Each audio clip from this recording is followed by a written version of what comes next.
What is up, y'all? It's your girl Kayla, and we are back with yet another video. If y'all are new here, welcome. If you're returning, welcome. I appreciate every single one of y'all that tune into these videos, that like it, that commented, that share it. Whatever you're doing, or if you just lurking on the video, you just watching me each week and you don't say nothing, I appreciate every single one of y'all so much. And before we even get into this video, because I know y'all see this title, I want to say two housekeeping things. First and foremost, I do apologize. This video is definitely going to be coming out on Monday because a lot of things just kind of happened this weekend, and I do apologize. I'm not even going to make excuses. I apologize. I will do better.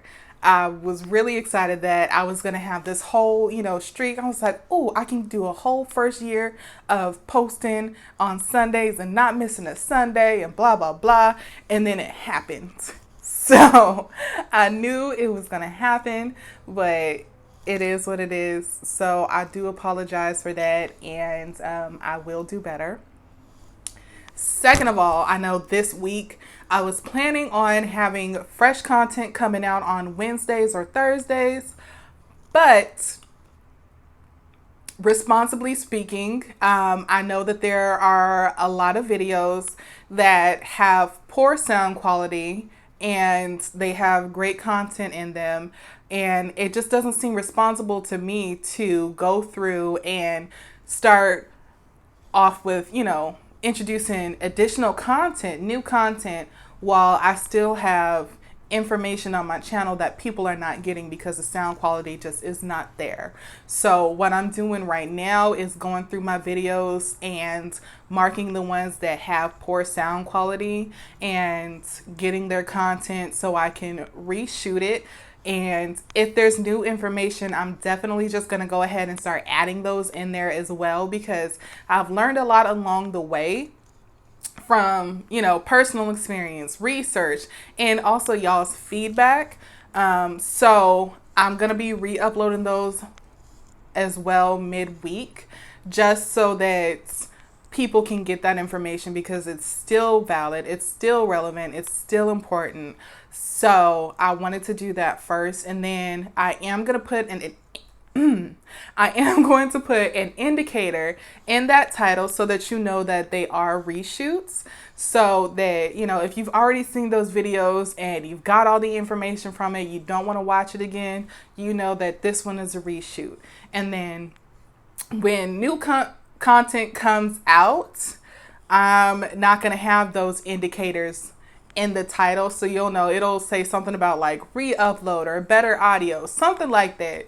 So the new content that I will be introducing, I will let y'all know when that rolls out, and I will make sure that their title is like a fresh title, like one of the original videos, instead of having an indicator in there saying, re-upload or better audio, something like that. So I just wanted to come through and let y'all know that updates. My goal is to have my very first video up with better audio this Wednesday. But if that does not happen, then no later than next Wednesday. So just want to give y'all that heads up. And without further ado, let's get into this video. So as y'all can see, and y'all probably already know, I do want to try to conceive again, but there's this huge fear in me of having another miscarriage.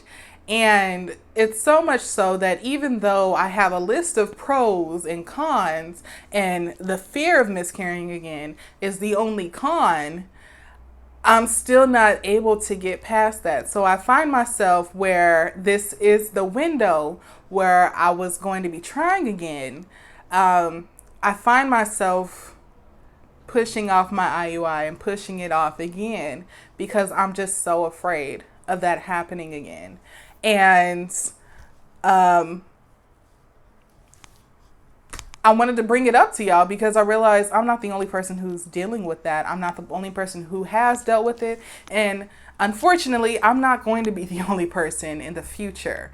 You know, there's still going to be more people who deal with that, and that sucks. It's unfortunate, but I figured let's talk about it. So, right now, I don't really know how to overcome it. I think the only thing is to just do it. And I will say that y'all know I'm a therapist. I've mentioned this before. If you don't know, now you know.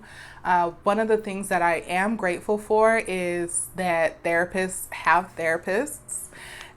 We kind of need therapists because of the trauma that we listen to in sessions, you know, so we don't take it home. But also, our lives still happen. And you do need somebody to process these things with you. Whether you're just talking and they're listening and you find your solution that way, or both of y'all are having dialogues and game planning what changes you can make to achieve the goals and the life that you want for yourself. You know, we all have to have therapists. It's just necessary. So I'm so grateful because when I tell my friends about my supervisors, they're not the traditional work supervisors that you would think of. Like, oh, this supervisor hires me or fires me. No. This isn't necessarily that. This is somebody that I talk to about cases and also personal life, you know, things like that. She is a therapist, but she's very much doubles as a therapist. And so she noticed the decline in me since everything that was going on. And finally, things came to a head last week where I felt so bad because it's just like, I want to tell you, but I'm such a private person. Like, I do not like my work life and my personal life overlapping. Hello, because one, that's not how I was raised, but I think any person who knows about code switching knows that it's kind of hard for your personal life and your work life to overlap when you have to be two different people just so that you can get by in the corporate world. Not saying who I am at home is bad. Y'all see what I'm like when I'm not at work. This is what I'm like, but this doesn't make a lot of people comfortable. So I know a lot of people who have to code switch because who they are is not comfortable to the people around them, that don't mix their work and, you know, home life. Also, as therapists, we definitely are taught not to mix those lives because we want to keep healthy boundaries. So it was hard for me to open up and tell her what was going on. So finally I told her, and it was such a help because as it turns out, my job does have programs to help us. So we have therapists helping therapists, you know, things like that. But we also can take bereavement time. So for me, I can take the bereavement time. I can also take vacation time. So I know when you're an intern, you get 4 weeks of paid vacation, but I believe when we're staff like I am, it's 6 weeks. I got to double check my paperwork. It's like 5 or 6 weeks. I don't know. But, yeah, so I was talking to my supervisor and she was saying, you know, she highly recommends I take 2 weeks of, you know, vacation time, do some grief counseling, get some help, and just recharge my batteries from this, or at least 1 week. So that's just a solution that we've come up with. I haven't fully decided on what I'm going to do, but I know as we game plan, one thing that I do want to keep in mind is when I do try again, and this is something that I was already considering, is just putting in for a solid 2 weeks off vacation from work, because I've been here for almost a full year and I've not taken off any days except for maybe 2 days, 3 tops. So, yeah, you know, there's that. So I do want to do that because one of the things that I know for sure I want to do differently this time around is get some bed rest. get a lot of bed rest for those 2 weeks, because this last time when I tried, so much happened that I was under stress, and um, it was inevitable, but some of those things were, avoidable. So I want to take off 2 weeks from work and just get bed rest. That'll, get rid of that stress, but also the other huge component is, or two huge components, one being my diet. I'll get into that really quickly. The other is people around me. I unfortunately had some people that were not healthy for me, as all of us kind of go through.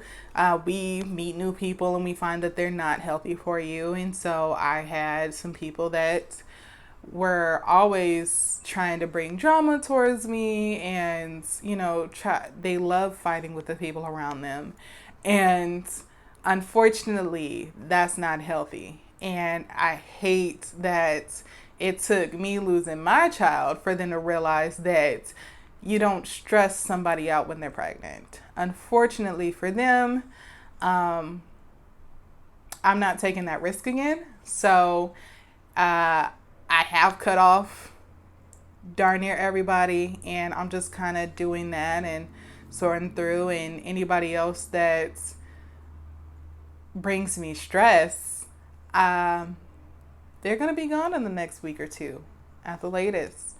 And it sounds harsh. It sounds so negative, but I'm just so afraid of losing another pregnancy that I'm not willing to take that risk. So if I have to choose between my stress and my health and that of my child, I'm going to choose my child and my health every time. And I kick myself so much for not doing it sooner. But that's just one huge thing that I'm doing. Like, people might say that it's cruel. I'm not fighting with anybody or anybody. And I said this, before I got pregnant. But people might think it's cruel, but I think it's necessary. If you have people that aren't healthy in your life, everybody can think of at least one person that is not healthy in their life. And I was already warned before I was pregnant that, hey, these people aren't healthy for you. And even my acupuncturist was like, if you don't remove these people or do something to protect yourself, you're not going to have a healthy pregnancy, because this is taking from your stores. This is taking from your uterine health, your personal health. And it hit me to my core. I cried. I was embarrassed. Like, it was a lot. And so I realized that, unfortunately, I do need to make those changes. So I will say that is the hugest change for me. Thank God I have, plenty of friends that are healthy and are supportive, and, but I don't like having to cut people off out of my life. But it's just one of those decisions that have to be made. So yeah, that's all I'm going to say about that. I feel like I've said too much about that and dwelt on it a lot longer than I want to. But the other big change that I do want to make is my diet, because I noticed before I got pregnant and while I was pregnant, I was eating crap. I was eating fast food. Panera got a lot of rewards points for me from just getting their salads all the time. And I wish I could say it was always healthy Panera, but nah, like I would get Panda Express. I actually got Chick-fil-A, In-N-Out. Like, I was not eating healthy. Went from being pescatarian to the wrong kind of seafood diet, as corny as that is. So lately I've been transitioning back to a vegan diet. So I'll say 5 out of 7 days of a week, I'm eating vegan food. Like 5 days out of 7, I'm eating vegan. And I might go out to eat and get something different, or because I have a ton of chicken in my freezer that I haven't touched in months, I might, make some chicken, or because I'm also anemic, I might do a steak. I'll probably eat a steak about once a month. maybe even twice a month, just so I'm getting some red meat in. And I do kind of want to think about keto as well, because I know I have some sorority sisters who did keto. They have PCOS, and it helped them finally conceive and carry to full term just from doing that keto and getting their body. I don't want to say getting their body right, but just working on their body from the inside out. So that is definitely something that I'm looking into to trying. So yeah, that's kind of what I'm doing, y'all, to prepare. I know it doesn't seem like a lot, or it doesn't seem like what you would traditionally hear of how am I preparing. It's more so psychologically speaking, how I'm preparing for this next round of trying, because I do understand that your mental health can actually affect your physical health. And so that's what I'm working on. I think a lot, I did what I could. I did acupuncture. I took the vitamins. I took the medicine. I did all this. But where my issue lies is what I'm putting in my body, who I am allowing in my space, and how I'm treating my body. So I figure prayerfully, just taking the time off from work, making sure the people around me are healthy and safe people, and making sure that I'm eating healthy and clean and intention with, eating with intention. I believe that that will hopefully increase my chances of success and, give me a better foot forward moving forward. So yeah, that's what I've got for y'all. I'm sorry this video is late. I'm sorry that it is so long. But yeah, please let me know what you think down in the comments below. Is there any change that you recommend, or any kind of changes that you made for your own? And is there any other content or conversation that y'all want to hear us talk about? Any topics or questions that you may have that you want us to talk about? Because I would greatly appreciate those recommendations. Go ahead and put them in the comment box down below. And also, y'all, make sure you hit that subscribe button and that notification bell so you're not notified every time I upload. And I will see y'all later on.